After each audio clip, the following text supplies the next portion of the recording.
right, we are here today with Jason Purcell, certified mortgage planners. Jason, thank you for being here, man. Looking forward to this chat. Oh, it's an honor. Thanks for the invite. Absolutely. We finally got our IT worked out, and we're here rolling. So, want to talk about a couple specific things today. We kind of talked about, you've been doing a lot of the Hometown Heroes program and a bridge loan product, which I'm super excited to dive into because it's been a huge help for some of our clients. But before that, maybe just give me everybody a little breakdown on your background and what you do.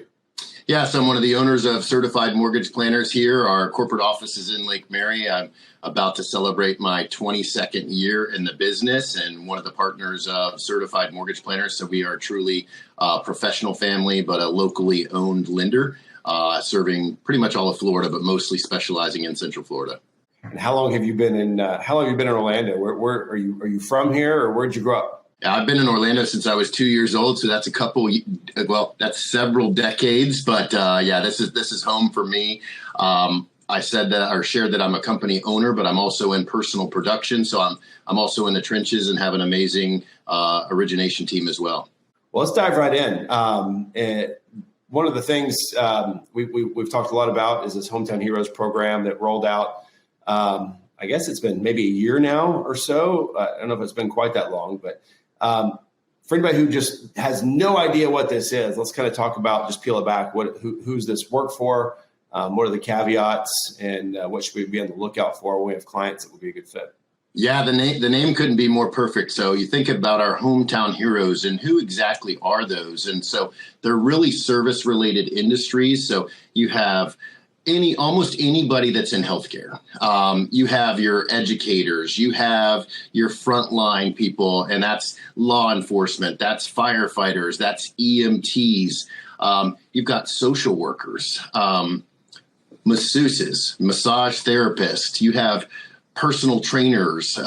So there's a big spectrum of our service providers or our Hometown Heroes who this program really impacts. And it is for first-time homeowners. So that most of them, with the exception of our veterans, have to be renting currently or haven't owned a home in the last 3 years.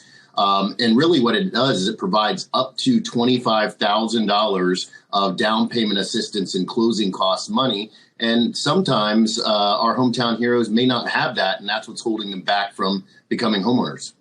I certainly was not aware of how broad the spectrum is of who would qualify for this. So how do you go about knowing if you do? Is it just a conversation? Does it have to go to an underwriting process to see if you're kind of in one of the proper fields? Yeah, there's pages of what professions qualify for this, and it really comes down to the licensing or certification. So are you licensed by the state, for example, or these different organizations? So depending on, and I could even share that with you guys or with you to where you could have a link if you're sharing this to what professions or Hometown Heroes this is applicable to, and then who they have to be licensed by or certified.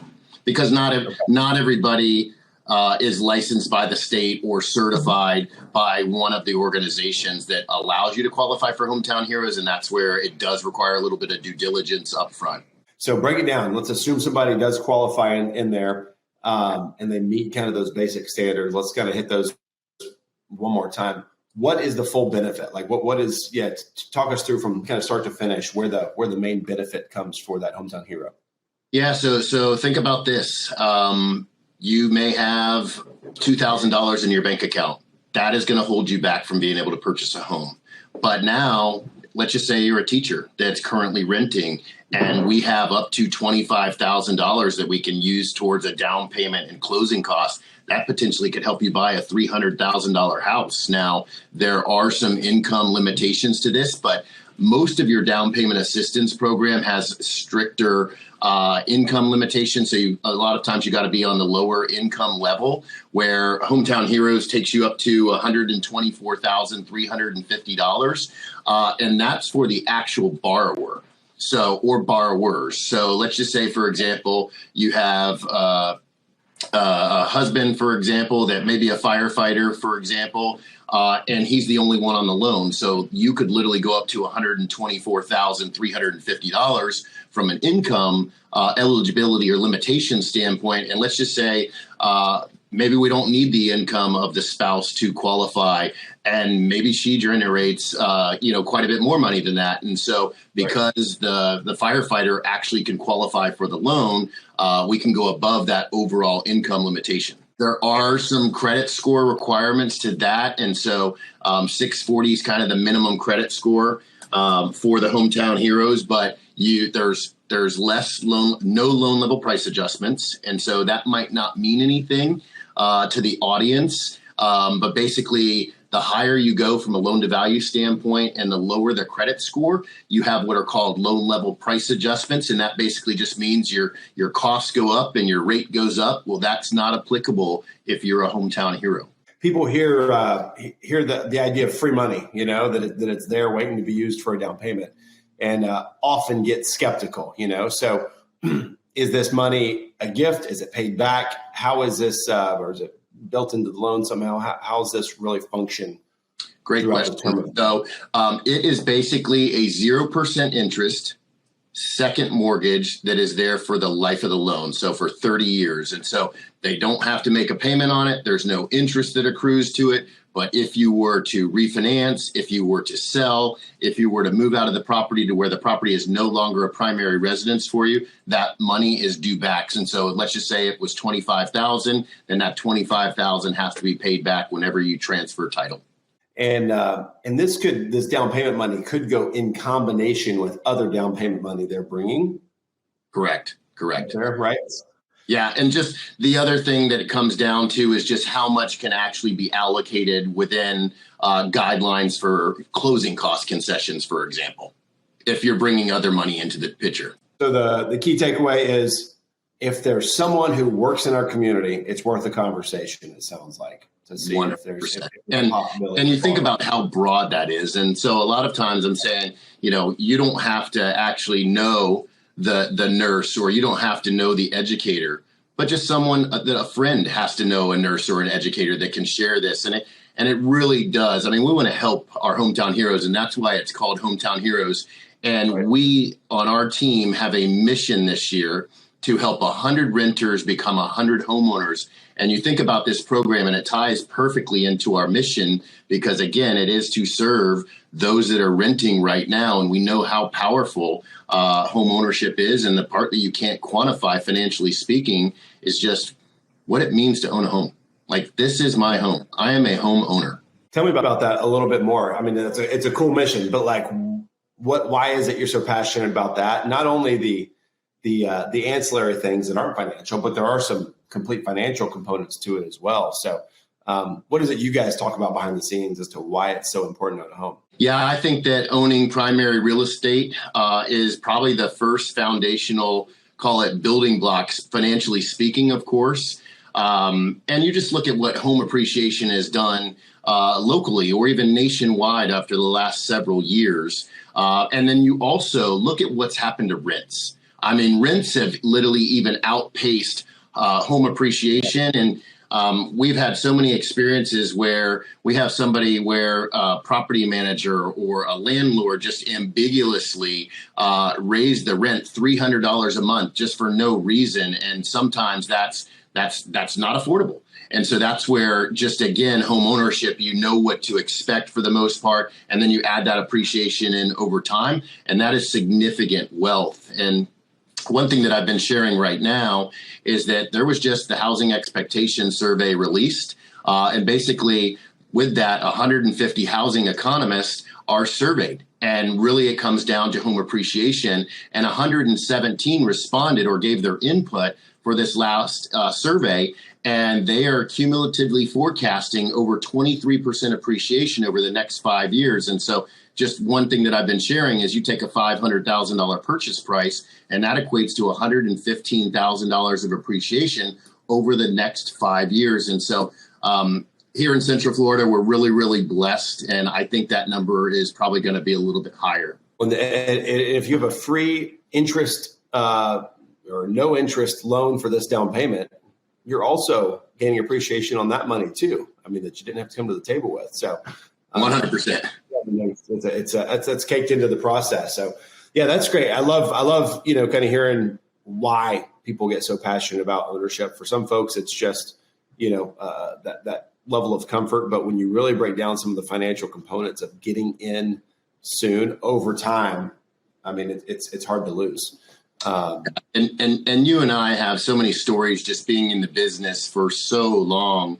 But you can see that first home leads to the second home that then leads to the trophy home, for example. And that's just where, once you buy that first home, in most cases, it's not going to be your forever home, but that starter home that then appreciates, call it $50,000, $100,000, that then you use that money or that home appreciation to help purchase the next home. That's a perfect dovetail into our next conversation, which is going to be buying that second home. So before we go there, though, and I think this is a fun thing, and you and I have done this before, talking about essentially ROI. So let's just assume a simple ROI on maybe a 10% down loan. How do you look at that over if you buy in now, 5 years from now you've gone up 23% in value? How do we look at that? And then we'll talk about rolling that into the next home.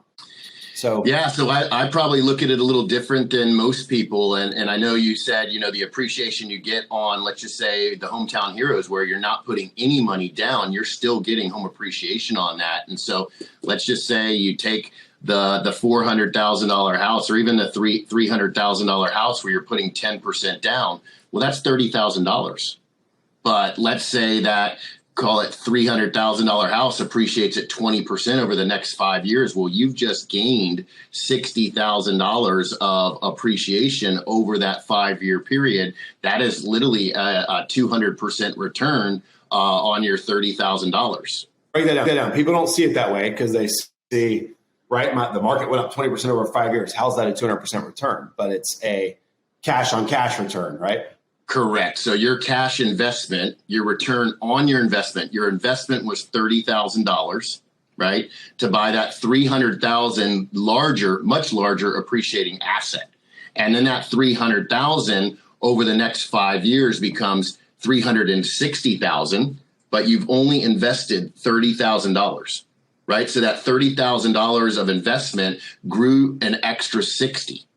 And that's where that overall rate of return comes. The other thing that we don't think about is how every single time you make a payment, you're also paying down principal. And that's where the beautiful thing happens. So you've got home appreciation, plus you've got principal pay down. And that's really how your net worth increases by owning real estate. All right. So let's dovetail that into buying that second house, right? You've made this run. You went from $30,000, at a 10% down payment.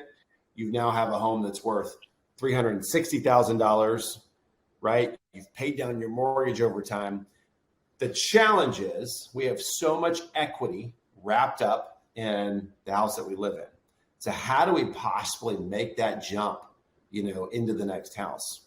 Yeah. So about a year and a half ago, when the market was really crazy, there was no seller or no listing agent accepting what is called a contingent offer. And that just means that I have all this equity trapped in my home and that I need to sell my home and able to get the equity out to be able to use and purchase for the new home. It just wasn't necessary. And so I called one of my investors and I said, can I use our warehouse line to create a bridge loan to really provide a solution in the marketplace? And at first, I was really looking at helping my realtor partners be able to help their buyers buy a home and then obviously be able to sell their home once they purchased. And so a bridge loan basically solves that problem. And so a bridge loan allows a homeowner to tap into the equity of their home without having to sell the home in advance of closing on the new purchase. And so let's just say for round numbers, somebody has $200,000 of equity in a home. We could do the bridge loan to access a portion of that $200,000 that then goes towards the down payment and closing costs on the new home. The reason that I called ours the simple bridge is because basically I get to pre-approve that bridge loan and that client within the first 24 hours, and then we underwrite the bridge loan simultaneously with their new purchase loan. And it really just solves such a need because, I mean, you think about this, Justin, you have 3 kids. How hard is it to show a property having a family of 5 multiple times a day or a week? Nearly impossible. So, and to always have the house picked up, especially when you've got young kids. Well, so the bridge loan provides a lot of flexibility from a standpoint that the existing homeowner is able to make an offer on a property that is not contingent upon their sale. So they're one, the listing agent is going to be more likely to accept it. But the other thing is they don't have to have their house listed. They don't have to have their house sold. And, you know, a lot of times they can move the family into the new property without, again, having to sell their home, and then they can show the property, have it tip top shape and net top dollar. That's huge. That's where I think you and I have collided on this program a lot, because there's people who just don't know there's options, right? It's like, hey, I have no other option. I'm not going to put myself in a position of carrying these 2 homes and taking a risk on that, you know, that maybe the market will change during that period of time or slow down and I don't sell it for and I understand that risk for sure. With that being said, there's a better way, right? And that's kind of where we've come, is giving people hope that, hey, you don't have to try and do all this at once and take a step of selling your home, not knowing where you're going to want to go, or having to overpay for something because you're completely contingent on your home selling first, right? And those have been the 2 options for the last couple of years that people have just felt in the corner, that they can't find a way to win. Yeah. You think about this too. You talked about overpay. Well, guess what? Let's just say I go under contract on that new trophy home, for example, and my house isn't selling. Maybe because I'm contingent and I want to protect my transaction, I'm having to reduce my sale price drastically, and I'm going to net less money in order to purchase this without the bridge loan option. So you're getting hit on both sides. You're selling for less, you're buying for more, merely to overcome your inability to finance it without the home selling. So no, that makes total sense. And really another benefit to it is, let's just say maybe I don't have a lot of cash, but maybe I do have investments, for example, and without the bridge loan, maybe I'd have to cash in some of those investments. Maybe it's depressed when I cash them in, or maybe it creates a taxable event. And that's just also what the bridge loan provides. But our bridge loan also can be used for so many other things. So we can literally pay off debt in order to qualify, which that's different from most bridge loans. We could choose not to move into the property right away, and we could, put some cosmetic finishes on the property from the bridge loan proceeds. Or maybe we don't use all the bridge loan proceeds, and once we move out of our property, we need to put $20,000 or $30,000 into it to get it ready to show and ready to net top dollar. So that's, again, why I branded this the Simple Bridge. Yeah, no, I love it. It gives people and I've seen it in their eyes when you say, hey, I've got another option, right? And they just feel like, so we had clients that they had their house on the market. They had something else under contract. Their home was not selling. So they were already in the pinch, right? And that's when they said, hey, we got to look for another option. That's when we got involved. And we gave them quickly, just with the idea of a conversation of, hey, you should talk to Jason about this bridge loan product. Gave them hope that, hey, we might not have to let the home go that we can't afford to buy without this selling, right? And it was just like, okay, we can breathe. Our home will sell, right? We know, but we don't want to be forced in that situation of just dumping it, and that's kind of the option that was given to them at the time. So everything worked out. They were thrilled. They're at the dream home. They're never moving again. So they say, we'll see. But at least it got them to that place. So yeah, I think this is something that a lot of people could get excited about, because even still, like, you don't want to uproot the family. You don't want to uproot the kids. But a lot of people right now are looking at, hey, what's that next home look like? And when it comes, I want to be able to jump on it. So it's a perfect product. How soon should they talk to you in advance of maybe, like how long would a pre-approval be good for on the bridge loan kind of product if they're looking to move, if the right thing comes on? Yeah, the process wouldn't be any different. I mean, we encourage, whether you're doing a bridge loan or doing a traditional purchase, to get pre-approved up front. So we're always trying to align with what that comfortable or target payment is, what you want to have your down payment, or what you want to limit your out-of-pocket cash to be. So in advance of starting your home shopping process, especially if you may have a home, but that needs to be sold, but you don't want to sell it, or you don't want the pressure of having it, or you want the peace of mind. That's where we would want that introduction up front. And like I said, I can pre-approve what that bridge loan amount is going to be and what that future purchase looks like within the first 24 hours. And then the buyers can go and shop, and I like to say confidently armed and dangerous, to make that committed offer without having to worry about the background noise of, hey, I've got to list my home, I've got to sell my home. And where I say takes the pressure off, if you are contingent and you go under contract on a new purchase, then it's, oh my gosh, I've got 30 days, I've got 45 days to list and get my property sold. And that's just where we eliminate that risk. That's not fun. Not fun at all.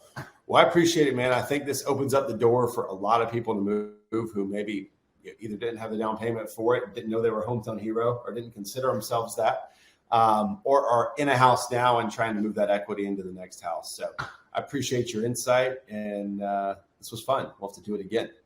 Absolutely. My pleasure. Absolutely. Look forward to it. Thanks, Jason.